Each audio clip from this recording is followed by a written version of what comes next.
जी अस्सलाम वालेकुम नाजरीन, मैं हूं आपका मेज़बान मोहम्मद जहांगीर। आपने फिल्म तो एक देखी होगी संजय दत्त की खलनायक। तो खलनायक फिल्म से एक तो वहां पे इंडिया में खलनायक था और एक लाहौर में, और जो लाहौर में था उसका नाम था नवीद भट्ट उर्फ नवीद लंबी वाला। नवीद लंबी वाला हमीद भट्ट पहलवान का बेटा था और इसका भाई शहजाद भट्ट, वहीद भट्ट और गोशी और नौशी भट्ट, ये दोनों जुड़वा थे। अपनी माँ की पेट से बदमाश नहीं बन के आता। लोग कुछ आते हैं जो गरीब होते हैं, वो पैसों के लिए इस रास्ते का जराइम का रुख करते हैं, वो इस वजह से आते हैं। और ये कीड़ा सबके अंदर होता है। अगर कोई पॉलिटिशियन है तो उसका बेटा या भाई है तो उसको भी कीड़ा होता है, वो भी बदमाशी में। ऐसे ही अगर कोई ब्यूरोक्रेसी में है, कोई उसका भाई बाप या कुछ, तो वो भी आराम से नहीं बैठता, वो भी हल्का फुल्का है। रोज हम भी देखते हैं कि न्यूज में चल रहा होता है कि यार वो फलां का बेटा था या फलां का भाई था या वो बहुत बड़े बिजनेसमैन थे, उसका बेटा था। और जिसके पास पैसा होता है वो भी आराम से नहीं बैठता, उसके अंदर भी कीड़ा होता है। और ये हर इंसान के अंदर कीड़ा होता है। सिर्फ ये नहीं कि मैं नवीद लंबी वाले की बात करने लगा हूँ तो उसको ही कीड़ा था तो ये बदमाशी लाइन में आ गया और ये काम सारा स्टार्ट हो गया। अब जैसे मुझे पता चला जी, 96 या 97 की बात है कि पंजाबी च कहते हैं कि ਉਹਦੇ ਨਾਲ गल ਦੇ ਵਿੱਚ ਢੋਲ ਪੈ ਗਿਆ। फिर उन्हें वो ढोल बजाया भी, थे ढोल बजा बजा के उन्हें पाड़ देता। मतलब कहने का ये है कि उससे वहाँ पे एक बंदे को फाइन लग जाती है, जिसके बाद वो फिर जेल चला जाता है। और गरीब आदमी कितनी की उसकी दौड़ होगी, अदालत आपको पता ही है, थाने आपको पता ही है कि आपके पास पैसे हो तो आपको इंसाफ मिलना है। अदरवाइज वो हमारा जो इंसाफ है ना, वो आपको पता है लाइन में लग के ही बैठे रहने वाला काम है, वो खत्म नहीं होता। और कंफर्म नहीं है, लेकिन जो कसूर वाले नादिर गुजर साहब है वो इनकी सुलह सफाई करवा देते हैं और सुलह हो जाती है पैसे दे के या जैसे भी, तो वो बाहर आ जाता है। अब आने के बाद जो अरसा उसने जेल में काटा होता है वो भरपाई तो करनी है। अब इनका कौन सा जरिया माश था, या पीछे मिलने लगी हुई थी कि जी इनके पास पैसा है तो कोई बात नहीं है, तो कुछ ना कुछ तो उसने काम करना था। उसे जो सबसे आसान तरीका वो लगा वो मंशियात बेचने का, उसने वो मंशियात वाला काम स्टार्ट कर दिया। अब मंशियात उसने ऐसे की कि ना, वो कैरियर होती है ना, पठानों से आते हैं उधर जमरोद से, ये पठान लेके आते हैं मंशियात इधर। मंशियात जब मंगाती है ना, तो शुरू शुरू में मंगाता होगा वो 1 किलो, आधा किलो या 2 किलो। तो वो इस तरह उसने देखा कि जी ये पठान लेके आते हैं, तो जो मेन डीलर है वो तो पीछे ही है, इधर से जो देने हैं इसने उसको उसकी टांगों में या किधर भी पैरों पर फायर किए हैं, ज़मीन पर उसे डराया धमकाया और वो भाग गया। तो इसने फिर वो मंशियात बेची तो पैसे ये तो मुफ्त के आने लग गए कि जी कोई भी आएगा बंदा मंशियात देने तो वो उससे मंशियात लेगा, जितनी भी इसने मंगवाई होगी, किसी के थ्रू मंगवाई होगी, तो वो मंशियात आ जाती है। तो ये उसे ना ज़मीन पे फायर मारता, उसको डराता धमकाता और मंशियात अपने पास रख लेता और उसको भगा देता वहाँ से। तो ये इसको सिलसिला ना बहुत अच्छा लगा, तो वो इसने कहा ये तो बड़ा अच्छा काम है जी, मंशियात मंगवाओ और अपना काम सीधा करो, सीधे पैसे हमारे पास आए, अगला जाए भाड़ में। तो उसको शायद पता नहीं था कि ये आगे जो सिस्टम मैं कर रहा हूँ ये मुझे कहाँ ले जाएगा। तो वो फ़ैन था उसका संजय दत्त का, उसकी तरह इसने लंबे बाल रखे हुए थे और चाल ढाल भी इसने वैसे की बनाई हुई थी। और कुछ लोग कहते तो हैं कि इतना वो जुनूनी था कि उसने जिससे शादी हुई अपनी बेगम का नाम भी गंगा रखा हुआ था और अपना नाम बल्लू बरनाम रखा हुआ था। तो सुनी सुनाई बातें हैं कि वैसे ही वो डायलॉग मारता होगा बल्लू बरनाम के या गंगा के, ऐसे तो नहीं होता कि वो दिमाग से इतना पैदल तो नहीं था कि जी वो अपनी बेगम को और ऐसे नाम देता फिरे। तो ये जब सिलसिला स्टार्ट हो जाता है ना, तो वो कहती है ना कि जब आप बादशाह बन जाते हो ना इलाके के, तो वो बादशाह को जो पाँव है ना वो जमाने के लिए ना, फिर उसको इस दलदल में उतरना पड़ता है। बादशाह लगा ले, चाहे उसके पास उस वक्त इलाका था दिल मोहम्मद रोड प्रेम गली का, यही उसके पास ये गली थी, उसका ही लगा ले, वो उसका बादशाह था। तो उसको अपने जो पाँव जमाने थे ना, तो वो सियाह और सफ़ेद फिर उस वक्त नहीं देखा जाता। उसको बादशाह कायम करने के लिए ना सारे सियाह और सफ़ेद काम करने पड़ते हैं। तो जब स्याह और सफ़ेद कामों की बात आ जाती है ना, तो वो तो अब उसमें एंटर हो चुके हैं जराइम की दुनिया में, वो तो चला गया हुआ है। तो अब उसने नहीं देखना आओ या ताओ, उसने अब अपना काम करना है। तो जब वो अपना काम कर रहा होता है ना, तो उसमें सारी चीज़ें ऐसी चल रही होती है। कितने कारोबारी शख्सियत तो वहाँ पे मौजूद है, लाहौर के नामी ग्रामी बंदे वहाँ पे रिहाइश पजीर है उसके पास। तो उसको देखना चाहिए था, लेकिन उसके ज़हन में पता नहीं क्या था कि मैंने ये पूरा लाहौर ही फतह कर लेना है। उसके पास ग्रेनेड भी होते थे और उजी होती थी उस वक्त, उजी वो अपने पास और ग्रेनेड अपने पास रखता था। और जहाँ भी जाता था 125 पे, तो उसके पास एक ग्रेनेड होते थे और काली चादर उसने ली होती थी अपने ऊपर, और वो उजी उसके पास होती थी और ग्रेनेड उसके पास होते थे। वो जहाँ कहीं भी जाता था, जो भी शख्स उसे मिलता था ना, उसे बदतमीजी के साथ उसने बात करनी उसके साथ, चाहे वो पुलिस वाला है, चाहे वो बदमाश है, चाहे वो बिजनेसमैन है, उसने आराम से बात नहीं करती। तो लोग ना काफ़ी उससे डरते थे, और यही जो डर खौफ था ना, यही उसकी जीत थी। इससे ही उसको पैसा आना था, अदरवाइज खौफ की वजह से ही पैसे आते हैं, वैसे कौन देता है पैसे। तो वो लाहौर में भत्ता भी लेता रहा, मंशियात फरोशी भी करता रहा। तो ये जो उसका जरिया माशा ना, वो ऐसे बदल गया। और साथ में जब उसका काम स्टार्ट होता है, आगे ब्रांथर रोड है और वहाँ पे असलम टांगे वाला भी है। अब असलम टांगे वालों के साथ भी इसका झगड़ा हो जाता है, और ये जब झगड़ा होता है तो फायरिंग होती है, तो पुलिस भी वहाँ पे होती है। अब फायरिंग के दौरान अब ये बट मटन कढ़ाई वाले है ना, उनकी छत पे ये उस वक्त बैठा होता है उधर, वहाँ पे फायरिंग होती है। और फायरिंग से ना एक कांस्टेबल जो है ना पुलिस का, वो शहीद हो जाता है, और इसके ऊपर FIR उसकी कट जाती है कि जी एक ना इसने कांस्टेबल जो था ना पुलिस का, उसको शहीद कर दिया। अब जब पुलिस का कांस्टेबल शहीद कर देता है ना, तो उसके बाद फिर पूरे लाहौर की पुलिस इसके पीछे होती है। और ये उस वक्त मफरूरी भी अपनी काट रहा होता है। और जितनी देर में ये चीजें सीधी होती है ना, ये अपना काम करता है कि ब्रांथर रोड पे ना अंजुमन ताजरान का ना सदर बन जाता है वहाँ पे। और सदर भी खुद साख्ता बनता है, क्योंकि अब ग्रेनेड या उजी क्लाशन के सामने कौन ना करेगा। वहाँ पे इलेक्शन भी खुद साख्ता ही करवाता है, और स्टेज पे चढ़ा होता है। तो इन्फॉर्मेशन मिलती है उस वक्त 9 लाख SHO लगे होते हैं, वकार साहब, वकार अहमद देव, वो कि SHO वहाँ पे लगे होते हैं। तो जी वो उनको पता लगता है कि जी उसके जो गनमैन है नवीर लंबी वाले के, वो सारे वहाँ पे आए हुए हैं और उनके पास असला है। तो वो वहाँ पे रेड करने जाता है कि उसको मैं गिरफ्तार भी कर लेता हूँ। तो वो स्टेज पे चढ़ा होता है, तो उसके गनमैन ना उसके पीछे असला लगा लेते हैं, और असले की नोक पे ना वो उसको जीतने के हार भी पहना देता है। जो SHO 9 लाख उस वक्त था, वकार अहमद दियो। तो ये बातें तो सारी पुलिस को भी पता चल रही होती है। अब जो पुलिस वाला उसको फ़ोन करता है, उसको भी आगे से वो खरी खरी सुनाता है। तो वो पूरा अपनी तरफ से ना, वो जो करैक्टर है ना खलनायक का, वो पूरा खलनायक उस वक्त बना होता है। वो अब देखता है कि देखी जाएगी जो भी होगा, तो मैं नहीं किसी को देखूंगा, आओ देखे ना तो हर किसी के पीछे। तो जब ये दो पार्टियां आगे लाहौर की, इस पे वहाँ पे काफ़ी फेमस, इतनी देर से उनका जो है वो सिक्का चलता है लाहौर में, तो वो उनके अभी उनके साथ फड्डे, बिजनेसमैनों के साथ उसके फड्डे। सबसे पहले जब ये गुंडा एक्ट स्टार्ट हुई या पुलिस मुकाबला हुआ, तो वो पुलिस मुकाबला जग्गा गुज्जर इस्लामिया पार्क है उससे शुरू हुआ, जब उसने जगह टैक्स लेना शुरू किया। और आज इस बात को तकरीबन कोई 40 साल हो चुके हैं या 50 साल हो चुके हैं। तो आज भी कहीं अगर बात होती है ना, तो जगह टैक्स की बात होती है, कोई बता तो अभी वो FIR में लिखा जाता है। तो वो बात करती है ना, तो वो जगह टैक्स की बात करते हैं, जी फलां बंदे ने फलां बंदे से ना जगह टैक्स लिया। अब वो अपनी एक छाप छोड़ गया हुआ है जग्गा गुज्जर, तो वो अभी तक उसका नाम पूरे पाकिस्तान में क्या पूरी दुनिया में चल रहा है। जहाँ पर भी उर्दू ज़बान को कोई समझने वाला है, तो उसे पता चलता है जी ये जगह टैक्स किसको कहते हैं। तो वो भी उसके नक्शे कदम पे चल रहा होता है।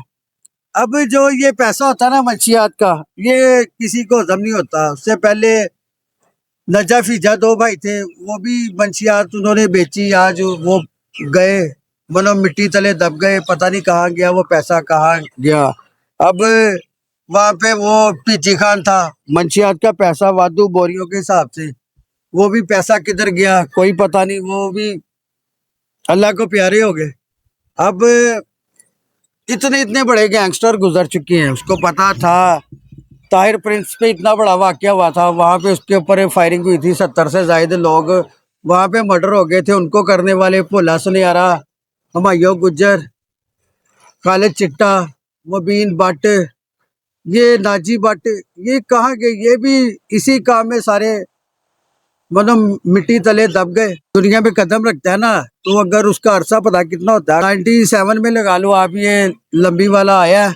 और उसके बाद फिर 2005 तक इसका ना वो एंड हो जाता है, तो 8 साल। और वो भी कुछ अरसा जेल में कुछ मफरूरी काट के तो 5 साल लगा ले। यही उसने टाइम आराम से जो गुजारा होगा, वो 1 या 2 साल हो गए, बाकी वो भागता ही रहा होगा पुलिस से, क्योंकि पुलिस उसके पीछे होगी। अच्छा जी, इसी दौरान ना इसके घर में ना रेड होती है, और रेड के दौरान ना नौशी और गोशी पकड़े जाते हैं, और 26 किलो की FIR उन पे हो जाती है, मंशियात की।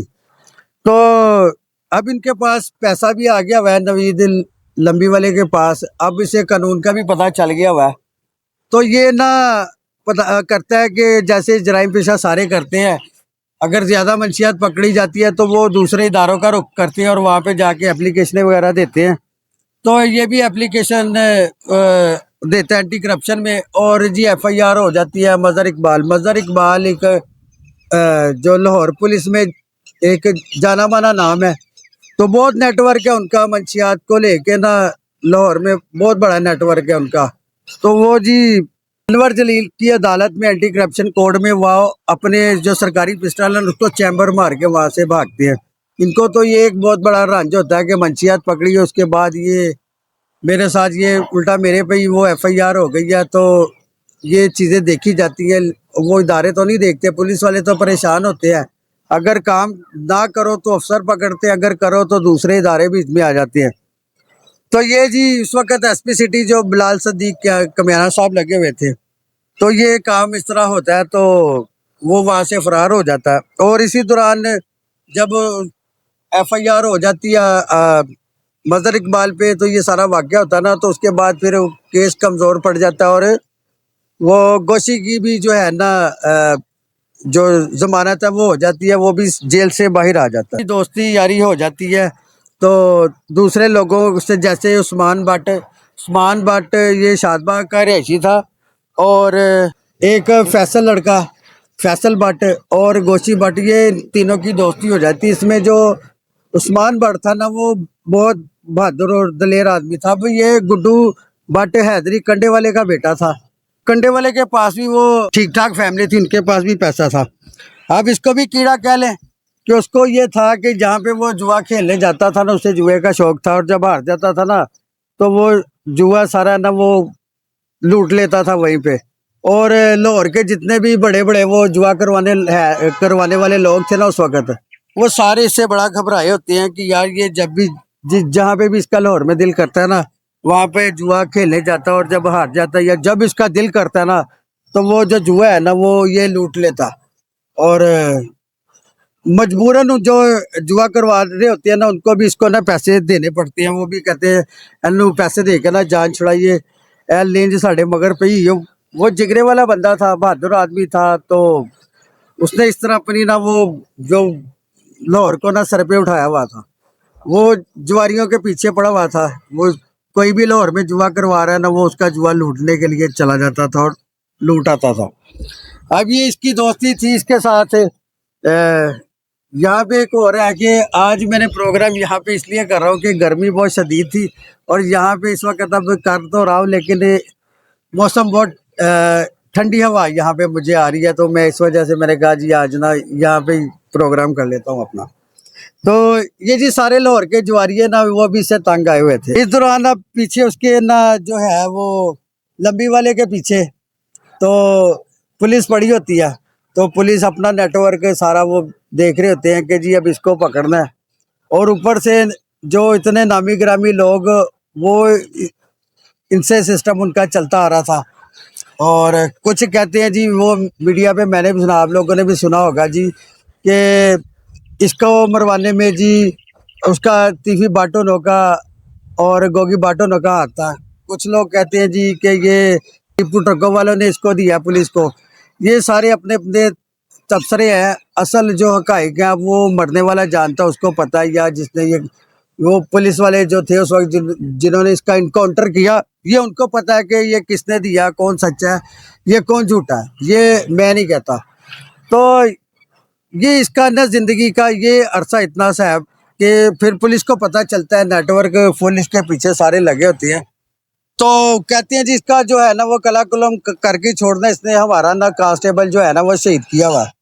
और मैं इससे पहले भी बता चुका हूँ कि पुलिस का जिसने भी कोई भाई पेटीबंद भाई शहीद किया ना, वो उसको पुलिस जो है ना वो ज़्यादा देर तक उसको ज़िंदा नहीं रहने देती, उसको इनकाउंटर उसका कर देती है।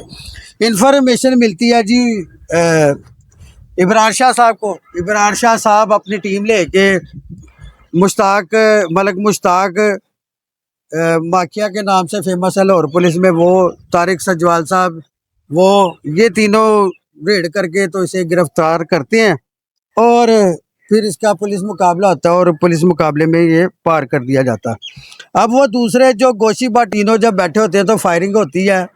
ये होती है उस वक़्त उसके घर के बाहर उस्मान बट के, वहाँ पे इनको आके लगती हैं, ये फायरिंग होती है इन पे, और जिसमें 5 फायर लगते हैं जी, 5 या 6 उसको गोशी भट्ट को, और उस्मान भट्ट भी मौके पे मारा जाता है और फैसल भट्ट भी। FIR हारिस भट्ट भी होती है, तो वो भी इसका ट्रायल चलता है सेशन कोर्ट में, तो ट्रायल के बाद वो भी जमानत उसकी हो जाती है तो वो भी बाहर आ जाता है।